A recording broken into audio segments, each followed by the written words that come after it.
আসসালামু আলাইকুম প্রিয় বন্ধুরা, সারাদিন জার্নির পরে আপনার প্রায় 3টি দর্শনীয় স্থান দেখার পরে আমরা সন্ধ্যা নাগাদ আমরা আমাদের ক্যাম্পে চলে আসি এবং বরাবরের মতো আমরা ফ্রেশ হয়ে রেস্ট নিয়ে আমাদের যে বরাবরের মতো যে প্রোগ্রামটি হয়ে থাকে ক্যাম্পে, সেটি হচ্ছে ক্যাম্প ফায়ার অনুষ্ঠান। সেই ক্যাম্প ফায়ার অনুষ্ঠানে অংশগ্রহণ করার জন্য আমাদের সকল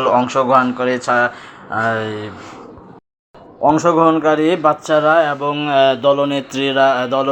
দলনেতা প্লাস আপনার ভলান্টিয়াররা, কর্মকর্তারা সবাই এখন ক্যাম্প ফায়ার অনুষ্ঠানের জন্য আমাদের ক্যাম্পের স্টেজের মধ্যে আছেন এবং কী বলে ওইটা স্টেজ এবং আমাদের স্টেজের সামনের যে জায়গাটি রয়েছে সেই জায়গায় আছেন।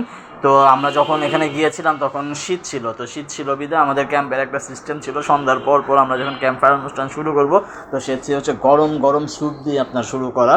তো এই হচ্ছে সেই স্যুপ যেটা আমরা আপামর সবার জন্য বিতরণ করছি, বাচ্চাদের থেকে শুরু করে সবার জন্য খাবে এবং ঠান্ডার মধ্যে তাদের কাছে একটুখানি ভালো লাগবে। তো আসলে বাচ্চাদের সর্বদিকের খেয়াল রাখার জন্যই আমরা সদা সচেষ্ট চেষ্টা করে থাকি।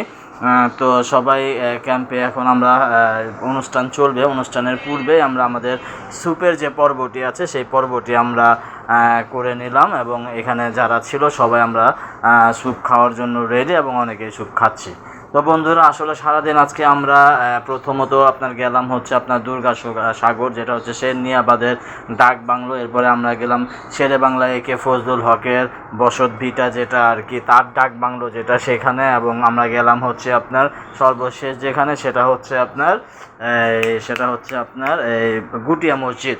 তো আশা করি যে আমাদের ক্যাম্পের দ্বিতীয় দিনের সমস্ত দর্শনীয় স্থান আপনাদের কাছে ভালো লেগেছে এবং এখন আপনারা নেক্সটে যে ভিডিওগুলো পাবেন এগুলো আপনাদের কাছে ভালো লাগবে, কারণ আপনারা অলরেডি দেখতে পাচ্ছেন যে আমাদের ক্যাম্পের অনুষ্ঠানে শুরু হতে যাচ্ছে সঙ্গীত অনুষ্ঠানের মাধ্যমে, সঙ্গীত পরিবেশনের মাধ্যমে। আমাদের সঙ্গীতের দল কিন্তু অলরেডি এখানে উপস্থিত, পরের ভিডিও দেখবেন।